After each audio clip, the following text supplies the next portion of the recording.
আমি অভিষেক গুরু আপনাদের সকলকে স্বাগতম জানাচ্ছি আমার ইট্যাবস টিউটোরিয়ালে। আজকের এই টিউটোরিয়ালে আমরা দেখব ইট্যাবসে ওভারল্যাপিং এরর বা ওয়ার্নিং কিভাবে সলভ করতে হয়। তো ইট্যাবসে একটা বিল্ডিং কিংবা স্ট্রাকচার মডেল করার পর সবার প্রথমে আমরা যে কাজটা করি সেটা হচ্ছে অ্যানালাইজে গিয়ে মডেলটা চেক করি।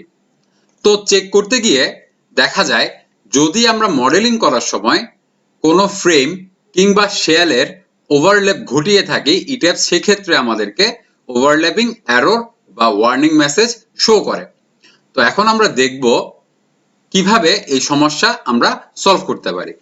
আমি অ্যানালাইজে যাচ্ছি, চেক মডেলে ক্লিক করলাম, select all, joint story assignment check mark দিলাম, ওকেতে ক্লিক করলাম।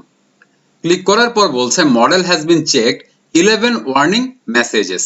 আচ্ছা, এখন আমরা একটা কাজ করব, সেটা হচ্ছে এখান থেকে টোটালটা সিলেক্ট করে কন্ট্রোল সি দ্বারা কপি করব, কেটে দিলাম এটা। এরপর মিনিমাইজ করে বাইরে এসে একটা নতুন ডকুমেন্ট নিচ্ছি, যেখানে আমি কপি করা জিনিসটা পেস্ট করে দিলাম। তাহলে হবে কি, আমার একটু পড়তে বা দেখতে সুবিধা হবে। তো 11টা ওয়ার্নিং এর মধ্যে বলছে F5 অর্থাৎ ফ্লোর নাম্বার 5 এ B8 and B12 are overlapping each আদার।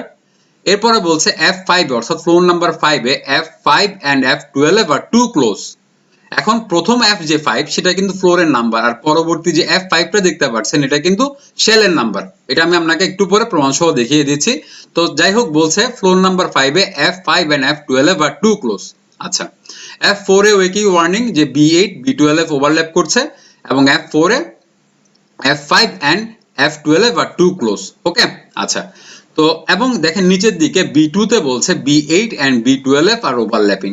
এখানে কিন্তু এই B2 ফ্লোরে আমার কিন্তু শেলের জন্য বা স্ল্যাবের জন্য কোনো রকমের ওয়ার্নিং শো করছে না। কেন শো করছে না সেটাও একটু চেক করে আসি।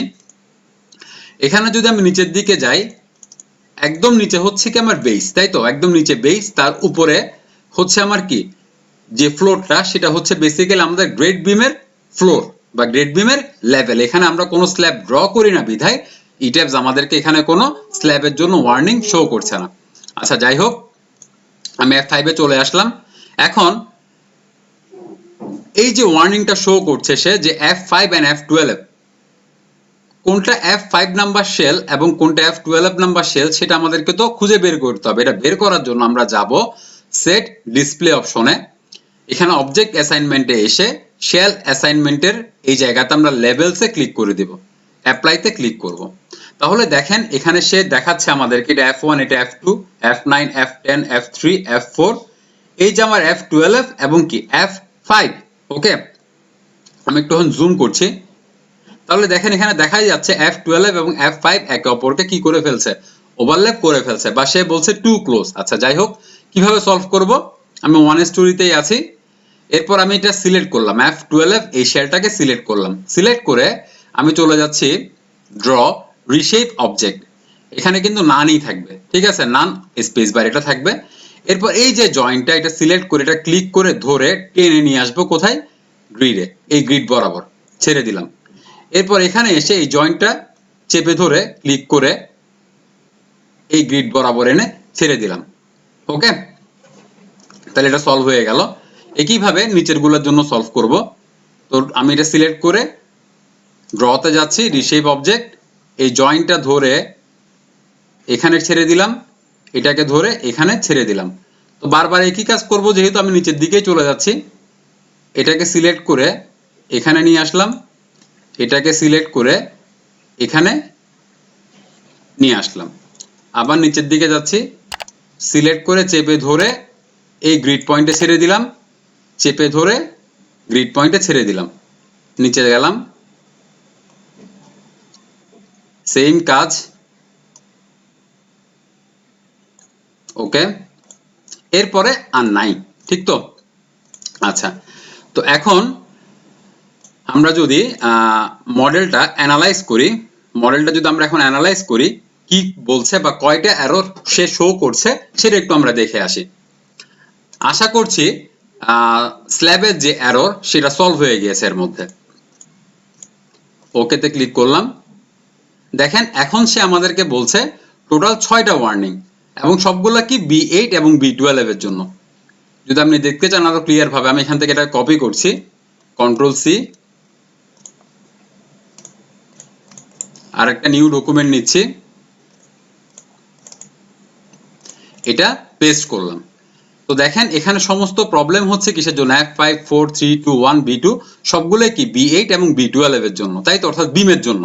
আচ্ছা, এখন আমরা আবার ইডেপসে চলে যাচ্ছি, আমাদের শেলের সমস্যাটা সমাধান হয়ে গিয়েছে।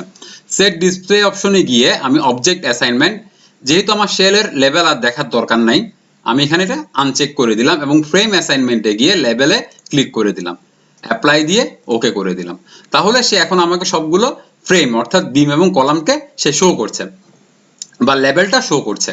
ওকে, এখন আমরা যদি এই মুহূর্তে আসি কোথায়, F2 তে আমি উপর থেকেই আসি, F5 থেকেই আসি। হ্যাঁ, এখন আমি যদি এখানে এটা সিলেক্ট করি, এই বরাবর দেখেন একটা বিম সিলেক্ট করছে, তাই তো। আচ্ছা, এসকেপ দিয়ে বেরিয়ে আসলাম, যদি এখানে সিলেক্ট করি তাহলেও কিন্তু একটা বিমই সিলেক্ট করছে, এর ভেতরে যে দুইটা বিম লুকিয়ে আছে সেটা আমরা দেখতে পারছি কিন্তু ধরতে পারছি না।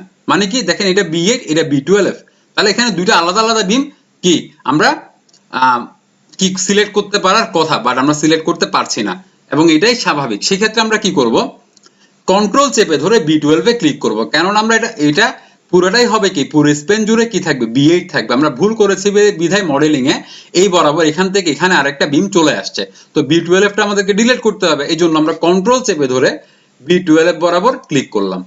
দেখেন এখানে একটা লিস্ট চলে আসছে যেখানে দেখাচ্ছে এই লোকেশনে টোটাল দুইটা বিম, একটা B8 আর একটা B12। আমরা B12 সিলেক্ট করলাম, সিলেক্ট করে ওকে তে ক্লিক করলাম, তাহলে আমার B12 বিমটা সিলেক্টেড অবস্থায় আছে। এখন আমরা সিম্পলি ডিলিট করে দেব। নিচে যাব, আবার সেম কাজ, কন্ট্রোল চেপে ধরে B12 এ ক্লিক করলাম, B12 সিলেক্ট করলাম, ওকে, ডিলিট। নিচের দিকে আসলাম, কন্ট্রোল চেপে ধরে B12 আবার সিলেক্ট করলাম এখানে, ওকে, এই দেখুন সিলেক্টেড অবস্থায়, ডিলিট। এরপর নিচে আসলাম, কন্ট্রোল চেপে ধরে B12 সিলেক্ট করলাম, ওকে, ডিলিট। এরপর F1 এর জন্য এসকেপ দিয়ে বেরলাম, কন্ট্রোল চেপে ধরে B12 সিলেক্ট করলাম, B12 ওকে, ডিলিট। এবং B2 তে, এটা তো আমার রেফারেন্স প্ল্যান, B2 তে আমার কি, কন্ট্রোল চেপে ধরে সিলেক্ট করলাম, সিলেক্ট করে এখান থেকে B12 ওকে তে ক্লিক করলাম, ডিলিট করে দিলাম। আচ্ছা, মডেলটা একটু সেভ করে নেই। এবার আমরা আবার রান অ্যানালাইজ করি, চেক অ্যানালাইজে গিয়ে মডেলটা চেক করি, চেক মডেল। তো দেখি এখন কয়টা ওয়ার্নিং শো করে, আশা করি কোনো ওয়ার্নিং শো করবে না। ওকে তে ক্লিক করলাম, বলছে model has been check, no warning message were generated, অর্থাৎ আমাদের মডেলে আর কোনো ওভারল্যাপিং এরর নাই। তো আশা করি আপনি বুঝতে পেরেছেন, যদি মডেল করার সময় আপনার কোনো কারণে ভুল হয় এবং এই ওভারল্যাপিং এরর চলে আসে, তাহলে আপনারা এই পদ্ধতি অবলম্বন করে সেই প্রবলেমটা সলভ করতে পারেন। তো টিউটোরিয়ালটি যদি ভালো লেগে থাকে অবশ্যই আমাদের চ্যানেলটি সাবস্ক্রাইব করবেন এবং আমাদের ভিডিওটা লাইক করবেন এবং কমেন্ট করে আমাদেরকে ইন্সপায়ার করবেন। ধন্যবাদ।